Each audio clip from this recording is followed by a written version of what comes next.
y vamos a compartir el mensaje de esta semana. Vamos a revisar otro libro del Antiguo Testamento, y en esta ocasión vamos a ir al libro de Habacuc. En más de alguna ocasión hemos estado revisando estos libros del Antiguo Testamento. Pareciese que hubiese poco para predicar, ¿verdad? Y dice que toda la palabra es inspirada por Dios. Amén. Útil para corregir, enseñar, redarguir, ¿verdad? Para que el hombre de Dios sea plenamente preparado, ¿verdad? Sin que os falte absolutamente nada.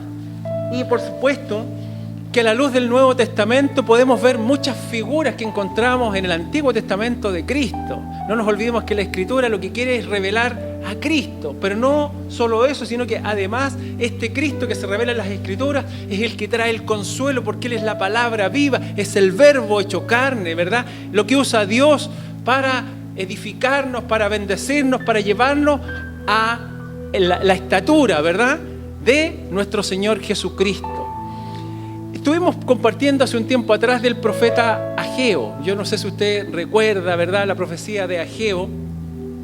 Y hablábamos también y comentábamos que los profetas por el pueblo de Dios fueron perseguidos y muchos de ellos fueron muertos por causa de la palabra de Dios al pueblo, porque el pueblo tenía su corazón endurecido.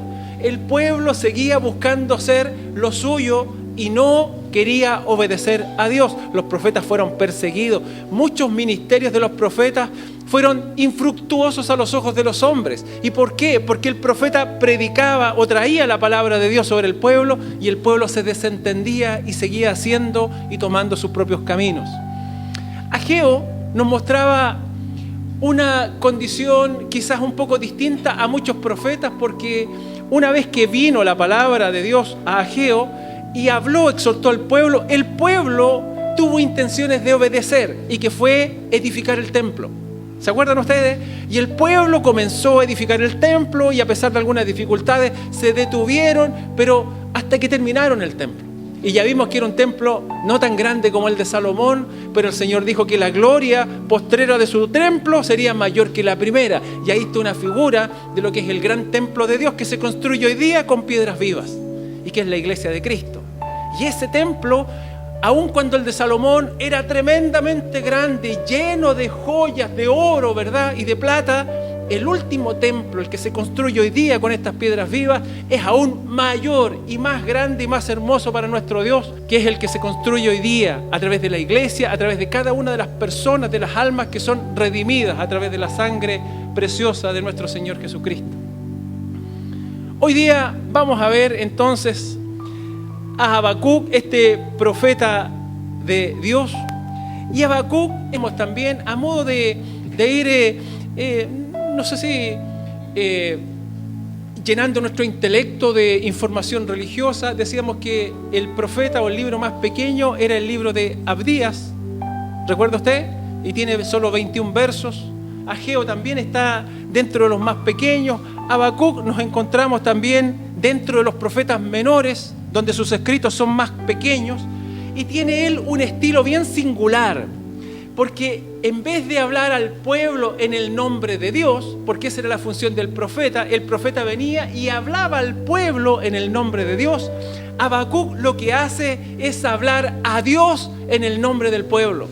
Y si usted se fija, dice en el capítulo 1, ya les voy a dar el texto, lo vamos a leer, pero vamos a hacer una pequeña introducción, ya que es cortito el libro, para hacernos una idea de lo que está sucediendo.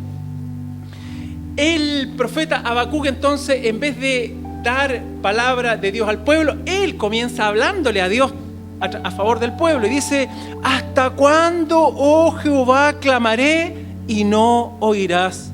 Y daré voces a ti a causa de la violencia y no salvarás.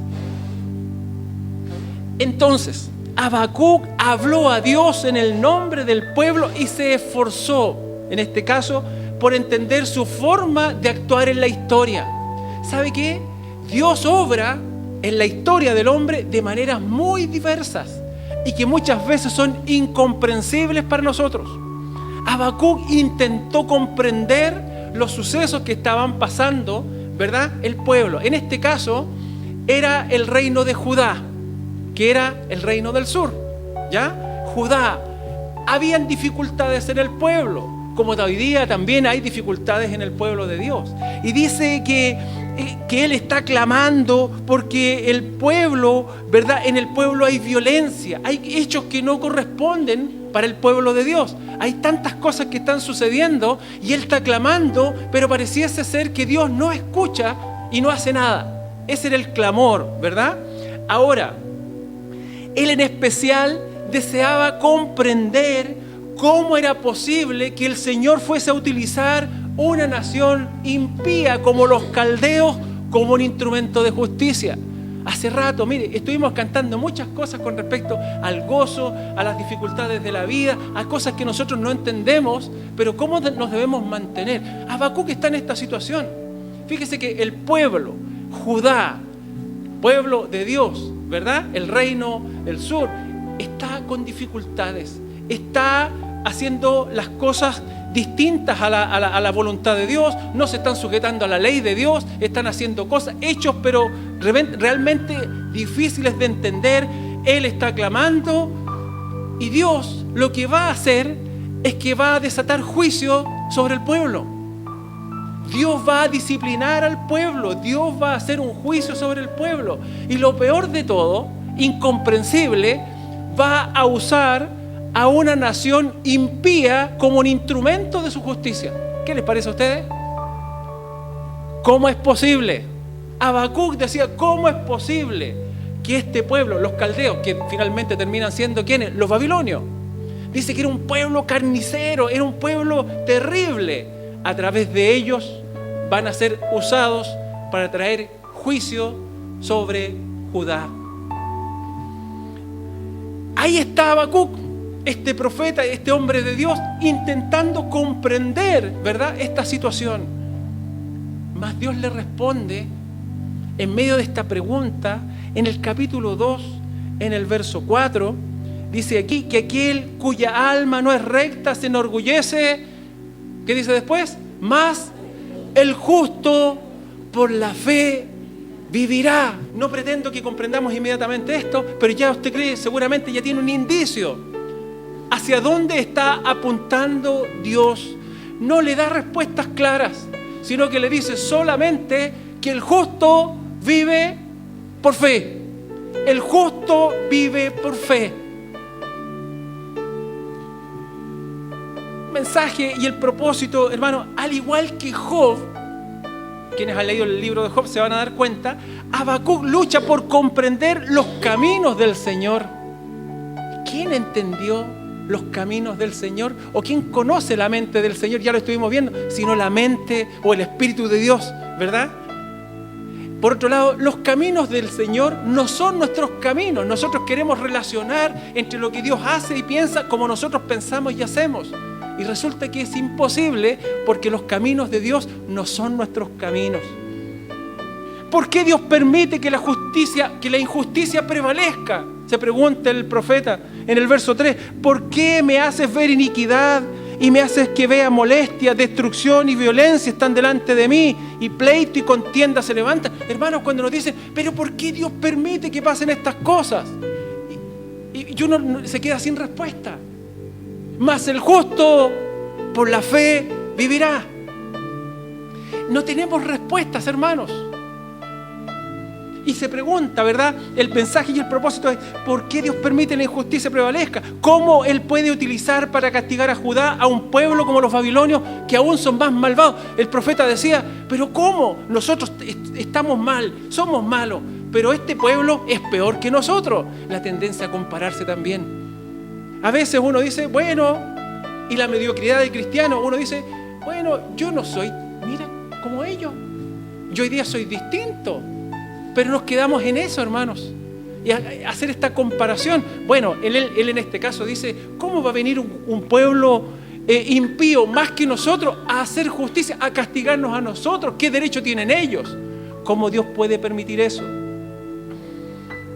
¿Por cuánto tiempo permitirá que aquellos que hacen iniquidad dominen el mundo? Los babilonios, hermanos, en aquel tiempo, dice, es una nación que Dios levanta. ¿Qué me dice usted eso? Dios levanta a esta nación y comienzan a asolar y comienzan a tomar territorios y posesiones. ¿Hasta cuándo Dios va a permitir, verdad, que estos pueblos que hacen iniquidad dominen el mundo? Y Dios no da respuestas claras a Habacuc. En cambio, llama a los justos a tener fe. A los justos nos llama a tener fe. Fíjese que en el capítulo 3, y aquí vamos entonces al texto que para el mensaje, en el capítulo 3, ¿cierto? Del verso 17 al 19, muy conocido por todos, y que Dios quiere establecer hoy día en nuestros corazones una vez más, y no va a ser la única, sino que muchas veces más lo vamos a necesitar. Pero el profeta, después de tener todas estas preguntas, ¿verdad?, de estar con toda esta inquietud en su corazón, de tener una mirada y un enfoque de la vida, pasando por el capítulo 2, donde Dios le dice que el justo por la fe vivirá, y se da cuenta de que Dios, mire, finalmente Dios puede permitir algunas cosas, pero al final Dios va a juzgar también a los babilonios. Ellos por algún tiempo, Dios puede permitir algunas cosas por algún tiempo, con algún propósito, que para nosotros a veces es totalmente incomprensible, pero Dios va a castigar a los impíos. El juicio y la ira de Dios viene sobre el impío. En medio de todo esto, Habacuc termina su oración de la siguiente manera. Y dice, verso 17, aunque la higuera no florezca, ni en las vides haya frutos, aunque falte el producto del olivo, y los labrados no den mantenimiento, y las ovejas sean quitadas de la majada, y no haya vaca en los corrales, ¿qué dice? Con todo yo me alegraré en Jehová, y me gozaré en el Dios de mi salvación. Jehová el Señor es mi fortaleza, el cual hace de mis pies como de ciervas, y en mis alturas me hace andar. Cambió, Habacuc cambió su forma de ver las cosas. Hubo un cambio en su mente. Es muy probable que también nosotros estemos con preguntas hoy día, con muchas situaciones. ¿Por qué pasa esto? ¿Por qué pasa esto otro? Estoy en esta dificultad. Y Dios dice, los justos, los que yo he justificado en mi Hijo Jesucristo, viven por la fe. Viven por la fe. Habacuc muestra la grandeza de Dios. Mire, en el capítulo 2 se habla, porque además este pueblo, los babilonios, que comienzan a desatarse por el mundo y a tomar posesiones, le dan culto a su Dios, ¿verdad? Ellos creen que su Dios está tras esto y se olvidan que hay un Dios por sobre todos los dioses, el único Dios verdadero, que con un propósito, así como Dios permitió que su Hijo fuera crucificado, porque Él lo permitió. Amén. Entonces, estos se jactaban, y dice en el capítulo 2, versos 18 y 19, dice, Habacuc muestra la grandeza de Dios a diferencia de los ídolos de madera y de piedra. Ellos levantaban dioses, ¿verdad? Ídolos, madera, plata. Dios vive eternamente, las profecías de Dios se cumplen. Él puede levantar naciones para lograr sus propósitos, porque los caminos de Dios no son los nuestros, y Él puede sacudir el mundo mediante plagas y mediante guerras. La justicia escondida de Dios habla de una justicia escondida de Dios, porque Dios está trabajando. Y Dios puede estar levantando una nación para hacer juicio, ¿verdad?, sobre su pueblo, pero finalmente Dios es santo, sus planes se llevan a cabo. El profeta esperaba, en este caso, que él se opusiera a la injusticia. Y aunque a veces sea difícil, hermanos, difícil ver la justicia de Dios a través de los sucesos en la historia humana, ¿dónde está usted se ha preguntado alguna vez y dice, ¿dónde está la justicia de Dios en esto? ¿Se ha preguntado alguna vez? ¿Ha visto hechos difíciles de entender? Y uno dice, ¿y dónde está Dios? ¿Dónde está la justicia de Dios? ¿Sabe qué? La justicia se puede demorar, pero la justicia llega, porque Dios es justo. Amén. Pero aunque el Señor pueda utilizar la maldad de los hombres para lograr sus buenos propósitos y permitir que el mal prevalezca por un tiempo, al final los malos, los impíos, serán castigados. Y esa es la confianza que tenemos nosotros. Pudiesen haber hechos a nuestros ojos que son injustos, pero Dios va a poner justicia en el momento que Él estima conveniente. Amén. Entonces nos enfocamos en el mensaje: el gozo que permanece, o el gozo de Dios es mi fortaleza.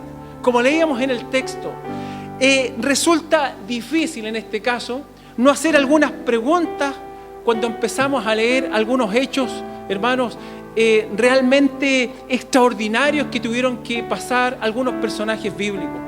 Cuando uno se pregunta por un Job, este hombre, ¿verdad?, que era grato a los ojos de Dios, ¿verdad? Justo, decía, a sus ojos. Justo en el sentido de que era un hombre temeroso, era un hombre piadoso, ¿verdad? Conforme a la revelación que él tenía de Dios. Este hombre que era bendecido económicamente, que tenía una gran familia, y de la noche a la mañana se queda absolutamente sin nada. Absolutamente nada. Vemos a un José, este hijo predilecto de Jacob, ¿verdad? Y dice que José, por la lectura que tenemos, fue rechazado por su familia, fue injuriado, padeció injusticias, vivió pobreza extrema. David, perseguido durante tanto tiempo. El apóstol Pablo en el Nuevo Testamento, golpeado, azotado, encarcelado, sufriendo naufragio y cuántas cosas más, hermanos. Tantas experiencias traumáticas que vivieron. Y la pregunta que viene a nuestros pensamientos es cómo estas personas pudieron mantenerse de pie siempre y superar todas estas situaciones con éxito. ¿Qué fue, hermanos, que hicieron?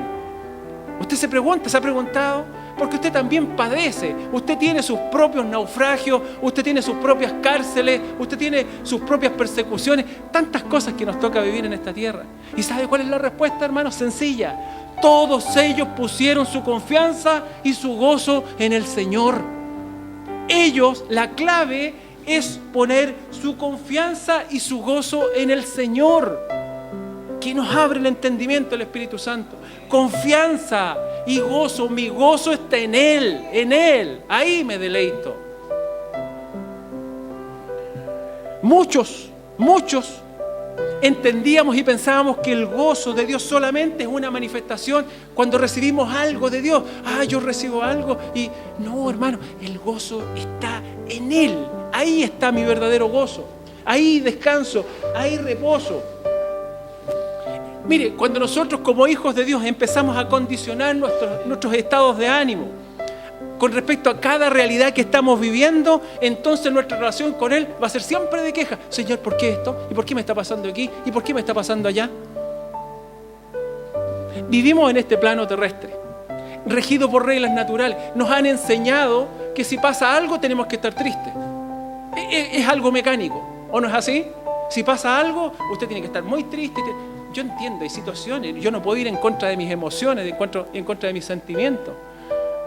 Pero aquí hay una verdad que me lleva a enfocarme, como ya lo hemos visto el ejemplo. Remóntate, hija e hijo de Dios, remóntate como el águila. No vivas como un pollo, como ya dijimos. El pollo picotea y picotea al suelo y no mira más que el suelo. El águila tiene esa fuerza interior que la hace levantarse. Toma la corriente cálida de los aires, ¿verdad? Y se remonta y sube hacia el cielo y empieza a mirar hacia abajo. Yo miro y los veo más pequeños. Miro de aquí, ¿verdad? Me levanto espiritualmente. Levántate por sobre tus problemas y mira las cosas desde otra perspectiva.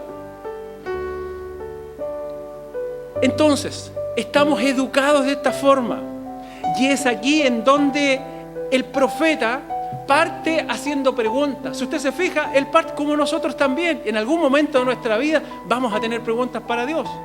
Vamos a estarle haciendo preguntas. Pero luego de esta revelación, más el justo por la fe vivirá. Confía y descansa y reposa en el amor, en el poder, en la soberanía de tu Dios. Es el único Dios, verdadero, es el Todopoderoso, es el Santo de Israel. Habacuc, él pudo afirmar al final, sin importar lo que le pueda suceder, y dijo que él con todo se alegraría en el Señor y se gozaría en el Dios de su salvación. ¿Sabe qué? Cambió su forma de ver las cosas. Ya se dejó de hacer preguntas y lo único que hace es confiarse en Él. Es confiarse en Él. Estás lleno de preguntas todavía de lo que te está pasando hoy día en tu propia vida. Sigues haciéndote preguntas. ¿Por qué me está pasando esto? ¿Por qué estoy haciendo esto otro? Confía en el Señor. ¿Sabe qué? Esto me hace reposar.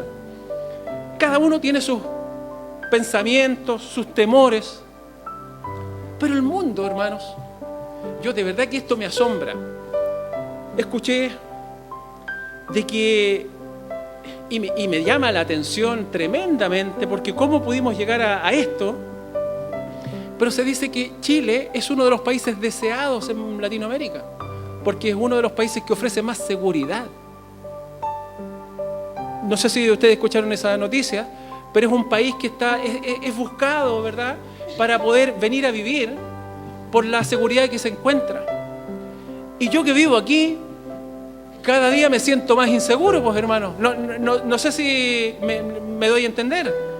Entonces, y de verdad que me viene un frío sobre mi cuerpo pensar, y sobre la misma, entonces, ¿qué hago yo? Yo reposo en mi Señor. La seguridad está en Él. Y yo entiendo desde el punto de vista humano, y sobre todo que tenemos hermanos que han llegado de distintos lugares, ¿verdad?, y a nuestro país, y esperamos acogerles de la mejor manera y decirles, siempre lo digo, el Dios de su país es el mismo Dios que está aquí también. Es el mismo Cristo, el Cristo que murió, ¿verdad?, por cada persona alrededor del mundo, también aquí, ¿verdad?, se manifiesta, aquí también está obrando, aquí también sigue llamando, aquí también puede ser servido también en este país. Nos gozamos y confiamos en el Señor. Ahí está mi seguridad, ahí está mi fortaleza, ahí se van mis temores. Yo pudiese decir todos los días, tengo que salir a trabajar, hoy día ¿me irán a asaltar? ¿Me irán a matar? ¿Qué irá a pasar hoy día? No, ¿sabe qué, hermanos? Es una opción. No puedo negar. Pero yo confío en mi Señor. Y yo me levanto confiado en que mi vida está en sus manos. Para el Señor vivimos y para el Señor morimos. Ya sea que vivamos o muramos, del Señor somos. Amén. Confianza, hermano. ¿Para qué? Para manifestar a Cristo en este mundo. Porque no solo, sigo pensando, nos queremos eternizar aquí en la tierra, cuando mi morada está allá está mi lugar. Ese es el lugar que me corresponde. Estoy de paso aquí. Usted y yo estamos de paso acá. Aprovechemos de mejor manera nuestro paso aquí en la tierra. Útiles. ¿Para quién? Para tu Señor, para mi Señor. Habacuc entonces estaba pasando por momentos difíciles, previos y en medio de la cautividad. Israel, el pueblo de Israel le había dado vuelta la espalda a Dios por la dureza de su corazón. Dios había revelado a su siervo que iba a desatar un juicio. Y eso es lo que pasa. Capítulo 1, Habacuc reclama el problema y su poca preocupación o participación en la solución de los conflictos. Está reclamando. En el capítulo 2 la respuesta fue al clamor, ¿verdad?, y a la queja de Habacuc. Dios le dice, yo desato mi ira y viene juicio. Y en el capítulo 3 Habacuc mueve sus ojos de las circunstancias, ya no saca la visión de las circunstancias y se dedica a amar a Dios.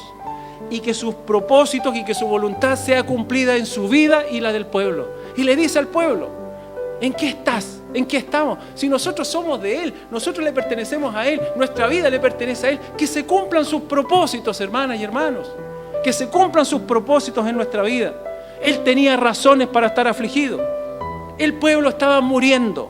No valían más que un esclavo. Ellos no valían más que un esclavo. Eran la burla de las otras naciones. Les decían, cuando a veces nos dicen, ¿y dónde está tu Dios? Po? Están pasando cosas y dicen, ya, po, clámale a tu Dios. ¿Y dónde está tu Dios? Y no le dijeron a nuestro Cristo: si eres el Cristo, bájate de la cruz. ¿Ah? ¿Y qué pasaba si Cristo se bajase?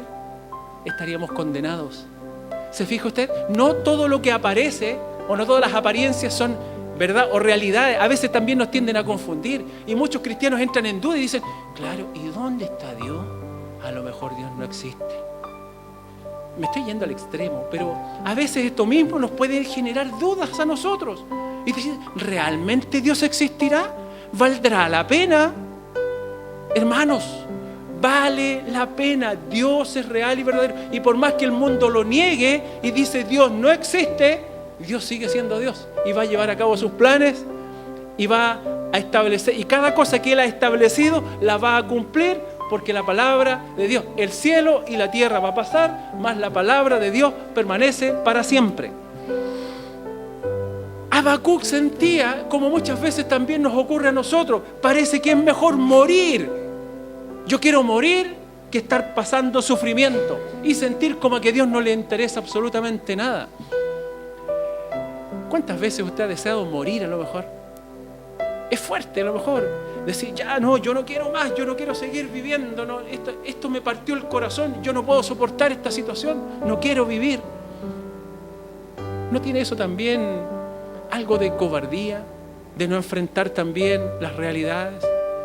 Y no solo no enfrentarlas, sino que teniendo un aliado todopoderoso de nuestro lado. Le quiero decir, hermana y hermano, que si usted está pasando por una crisis, por una situación tan difícil como vivía el pueblo en aquel tiempo, la salida no es morir, la salida no es huir, la salida es confiar en Él, es confiar y descansar en Él. Y su gozo y su fortaleza va a estar en Él, porque eso dice la palabra. Y si usted la vive, lo va a experimentar. Ahora, pensando como nosotros pensamos, es difícil estar pasando por situaciones desfavorables y que nuestros sentimientos no sean afectados. ¿Cómo negamos los sentimientos? Es difícil, es imposible. El punto es el siguiente. El centro de esto no es si tendremos o no tendremos momentos difíciles, porque de que van a haber momentos difíciles, van a haber. Jesús dijo que en este mundo tendríamos aflicción. Lo dijo. Y no podemos predicar un evangelio donde uno dice: venga a Cristo que se acabaron sus problemas, porque no es así. Quizás es que Dios está de nuestra parte en medio de los problemas. Es que cuando estoy en el fuego no me voy a quemar, y si paso por el agua no me voy a negar. Gloria a Dios por eso. Gloria a Dios por eso, de que nos podemos mantener firmes y con esas convicciones. Entonces el problema no está en si tendremos o no momentos difíciles, sino cuál es la respuesta que vas a tener en medio de la dificultad. ¿Cuál es tu respuesta hoy día? ¿En qué estás? ¿Te estás ahogando? ¿Te estás quemando? ¿Te estás deprimiendo? ¿Has bajado tus brazos? ¿Tienes deseos de morir?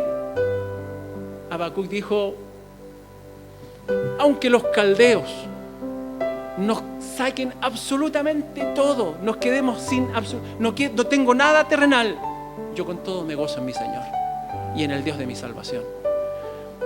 Cambia la forma de ver las cosas. Cuando cuando nosotros nos vemos vueltos en el estrés y en los afanes continuos, hermanos, y estamos desesperados, es que en algún momento hemos apartado nuestra confianza del Señor.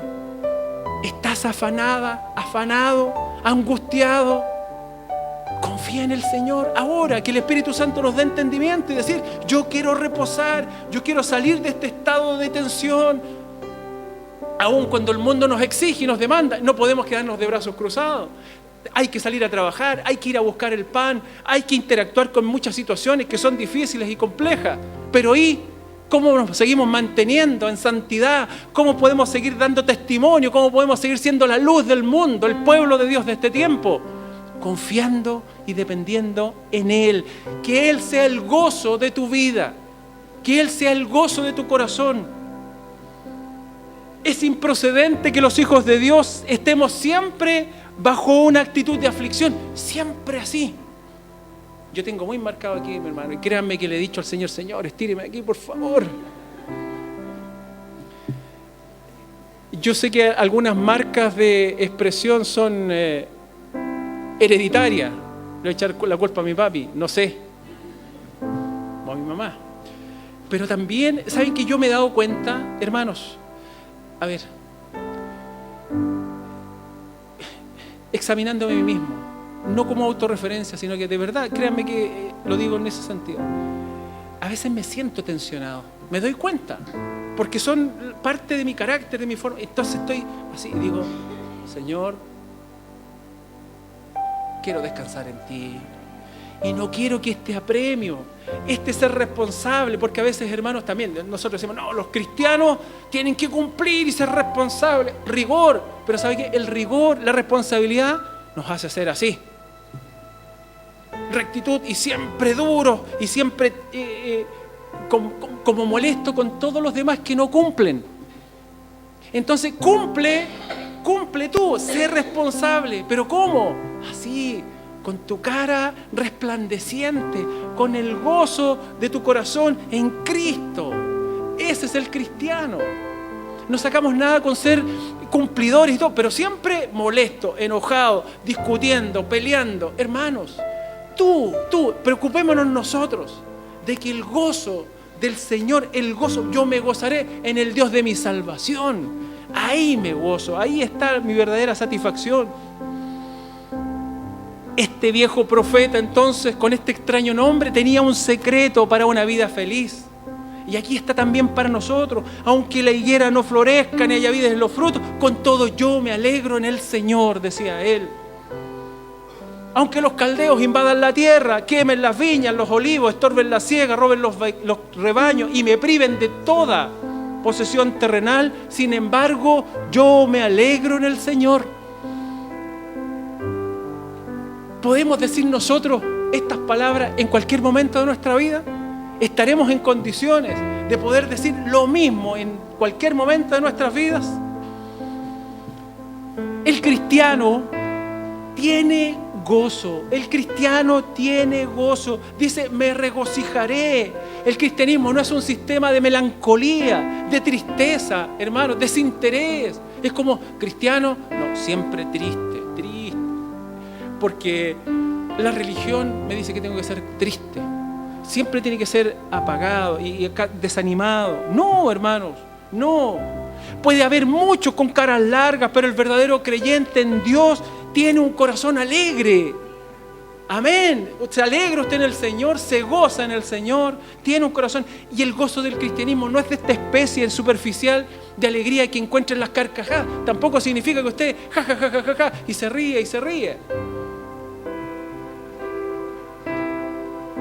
Sino más bien es como las aguas profundas, hermanos, como esas aguas serenas que están en la profundidad, en los mares, ¿verdad?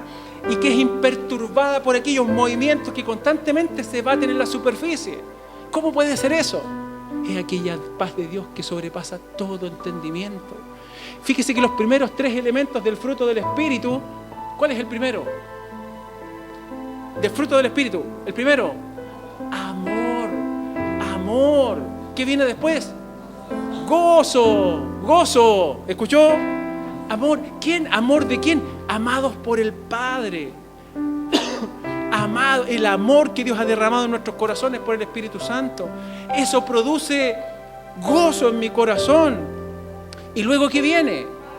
Paz. Miren, los 3 primeros elementos: amor, gozo, paz.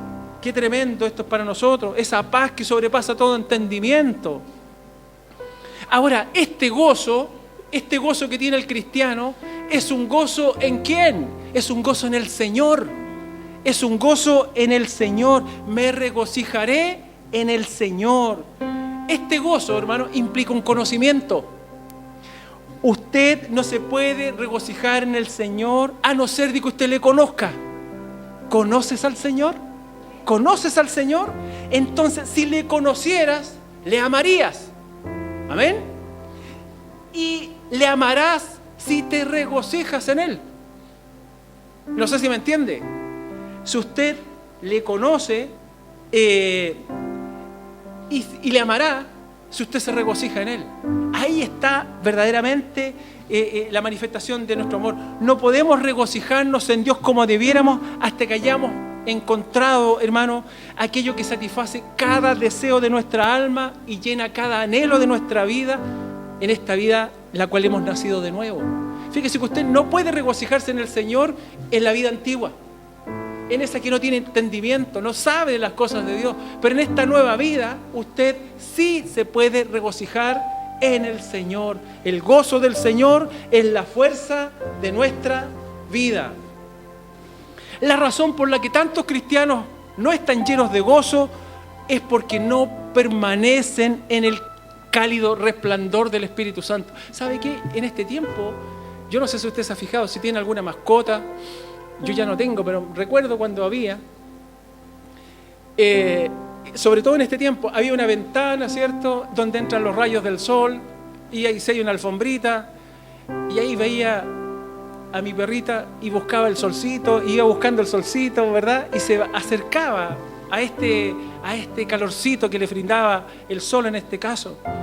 Nosotros, hermanos, estamos faltos de gozo o de esa llenura, ¿verdad?, que le da satisfacción a nuestra vida, es porque estamos distanciados, no permanecemos bajo el cálido resplandor del Espíritu Santo, o de nuestra comunión con Cristo, por supuesto, por medio del Espíritu Santo. La cruz de Cristo es el único punto que resplandece en la tierra para que hombres culpables como nosotros podamos compartir el gozo y la felicidad del cielo.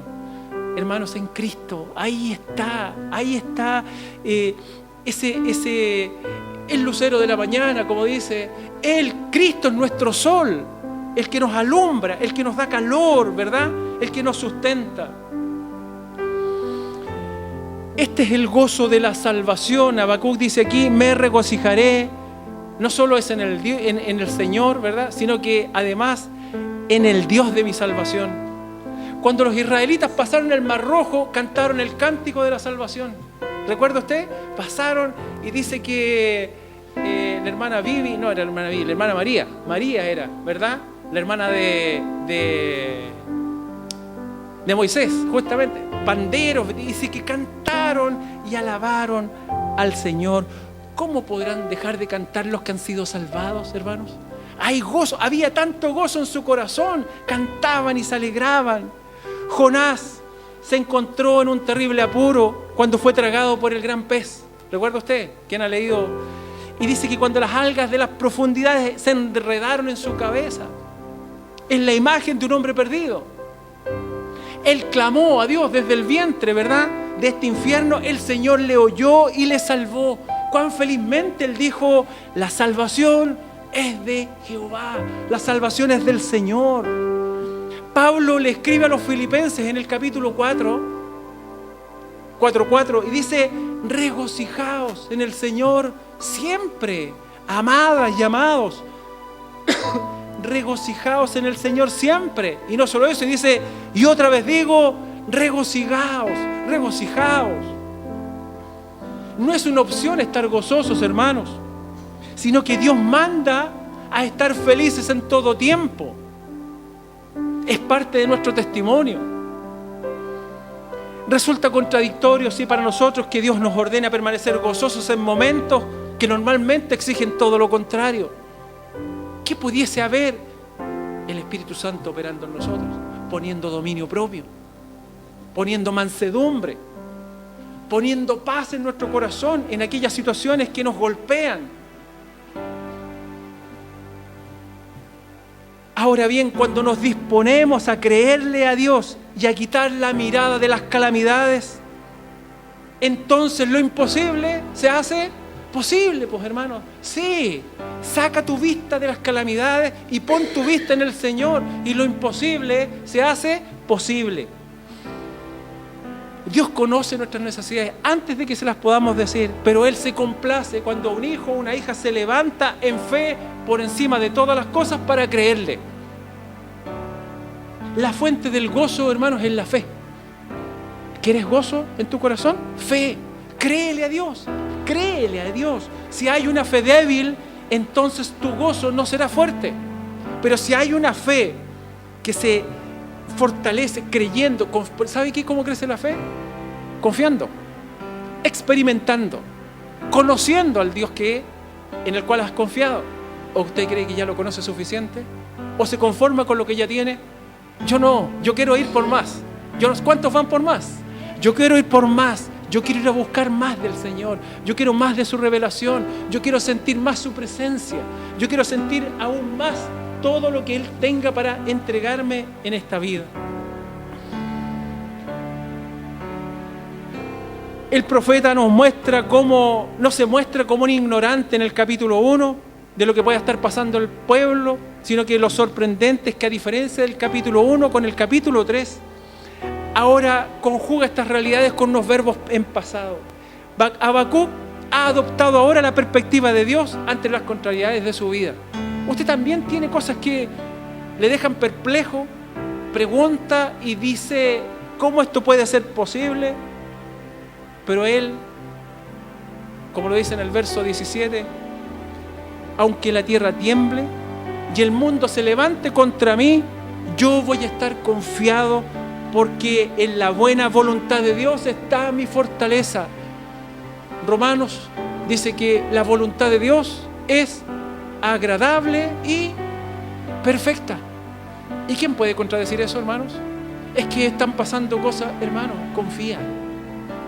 Es que, hermanos, ¿cómo nosotros podemos pensar que somos más sabios que Dios para controlar todo lo que está pasando? Es que como que, mire, uno dice, es que como que se le está pasando esto, como que no lo está viendo. Señor, nos ahogamos.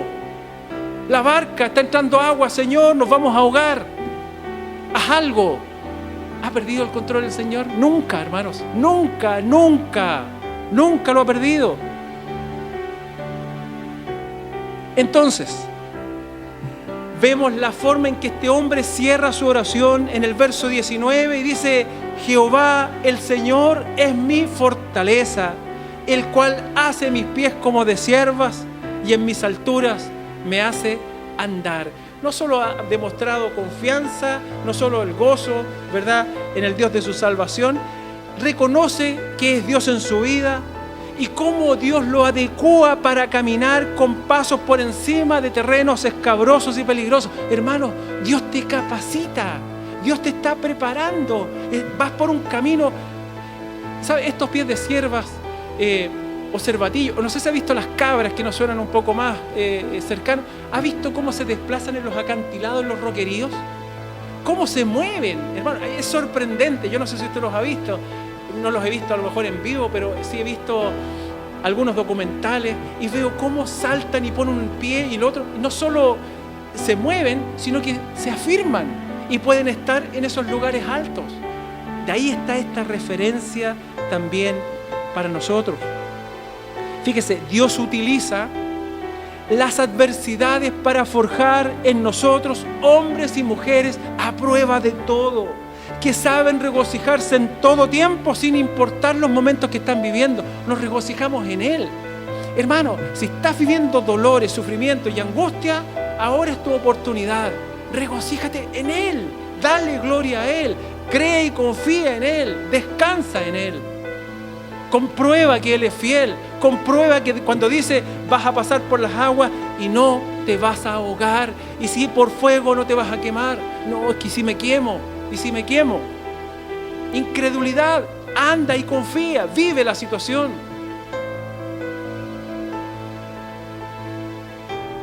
Entonces, hermanos, este es el gozo de la anticipación, como leíamos en este verso 19. La vida del cristiano no solo es una vida de felicidad, sino que también es de progreso.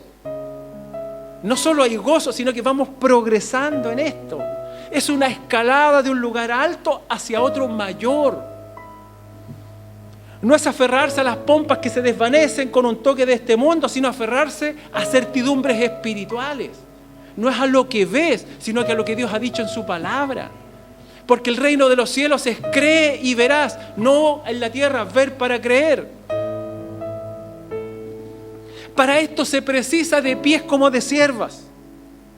Como decía anteriormente, esta particularidad de estos pies, hermanos, no solo reposan sobre las rocas, sino que se aferran. Es como si tuvieran un imán, como que tuvieran puntas y se enterrasen en las rocas. Se ven, los ha visto usted, se paran ahí, seguro. Así, ¿y quién los mueve de ahí? Maravilloso, eso es maravilloso. y pueden mantenerse fácilmente en estos lugares altos. ¿Cómo descansan, hermanos, en ese lugar? ¿Cómo estamos nosotros en esos lugares? Así, aterrados, ¿verdad? Aterrados. Entonces, estos pies representan los pies de la fe que reposan y se aferran a las grandes promesas de Dios. Esos son los pies de siervas. Esos que se aferran, ¿verdad? Y se afirman y reposan sobre las grandes promesas de Dios. ¿Cuántos vamos a reposar en las promesas de Dios? Reposamos en sus promesas. Las expectativas del cristiano entonces son más altas o son altas montañas. Y la esperanza es que los malvados algún día van a perecer. Es parte del juicio de Dios. Este gozo entonces es independiente de las posesiones terrenales. Aunque perdamos absolutamente todo, yo me gozo en el Señor. Me gozaré en el Dios de mi salvación. Fíjese que el anciano Job podía decir: aunque Él me matare, en Él esperaré. ¿Qué palabras son esas? Había un hombre, un inglés, hay unos nombres aquí, estaba en una cárcel en Inglaterra y ustedes saben que quemaron a muchos cristianos en la hoguera por causa de su fe. Y esperaba en su cárcel, al día siguiente serían quemados, y se da una vuelta por su cama con su compañero de cárcel y le dice: mañana daremos buen fuego. Le dice así, mire, imagínense, ¿ya?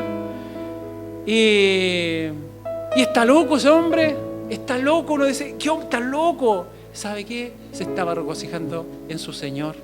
Se regocijaba en el Señor. ¿Tú conoces a un Señor así? ¿Has encontrado en Él tu todo? Un esclavo se le preguntó si algún día se sentía él infeliz. Y dijo: mire, cuando la gente dice: esta es mi casa, este es mi campo de algodón, o alguien dijese: esta es mi casa, este es mi auto, esta es mi empresa, este es mi trabajo, este es mi título, él decía: yo miro solamente arriba y digo: allá está mi casa y allá está mi Salvador, y cuando veo que Él es mi Salvador, yo lo tengo todo, decía él. Mire qué tremendo.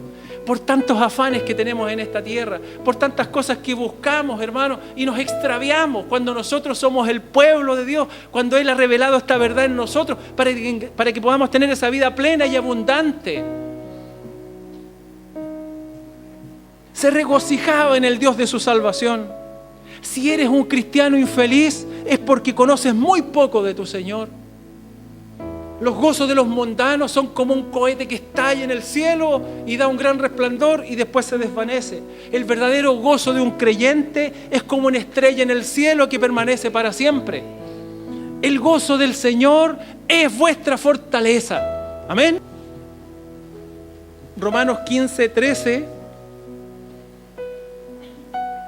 Y con este texto estamos terminando este mensaje que de verdad espero que nos dé fuerza, nos anime y nos permita seguir adelante. Verso 13 dice: y el Dios de esperanza os llene de todo gozo y paz en el creer, para que abundéis en esperanza por el poder del Espíritu Santo. Amén. Amén. El Dios de esperanza os llene de todo gozo y paz en el creer, en la fe, en la convicción, para que abundemos en la esperanza por el poder del Espíritu Santo.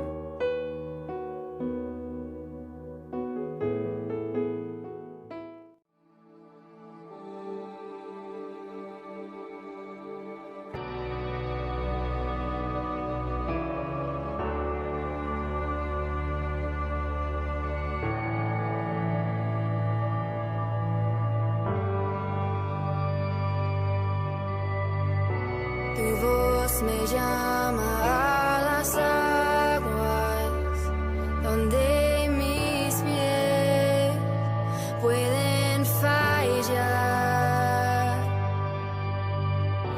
Ahí te encuentro en lo incierto, caminaré sobre el mar.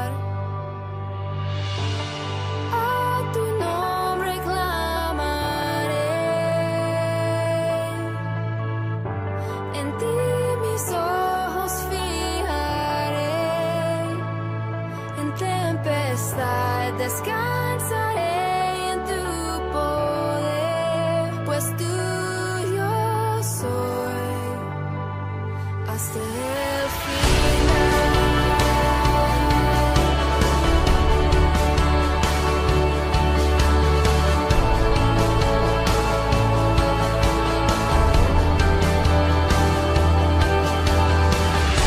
Tu gracia abunda en la tormenta, tu mano, Dios, me guiará.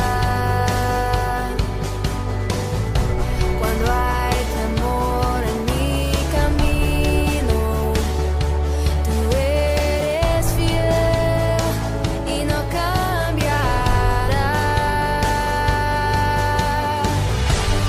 A tu nombre clamaré, en ti mis ojos fijaré, en tempestad descansaré en tu poder, pues tuyo soy hasta el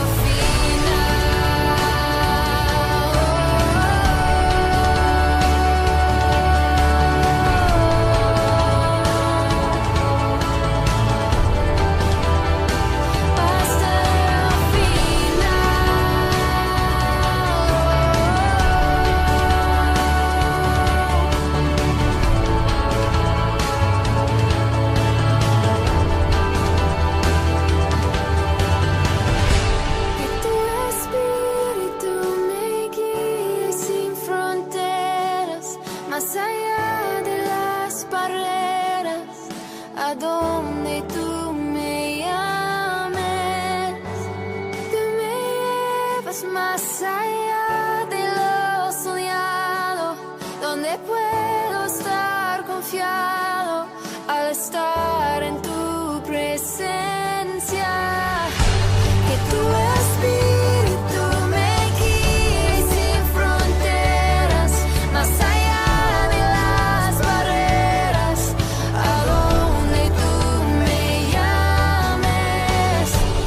Tú me llevas más allá de lo soñado, donde puedo estar confiado al estar en tu presencia. Que tu espíritu me guíe sin fronteras, más allá de las barreras, a donde tú me llames.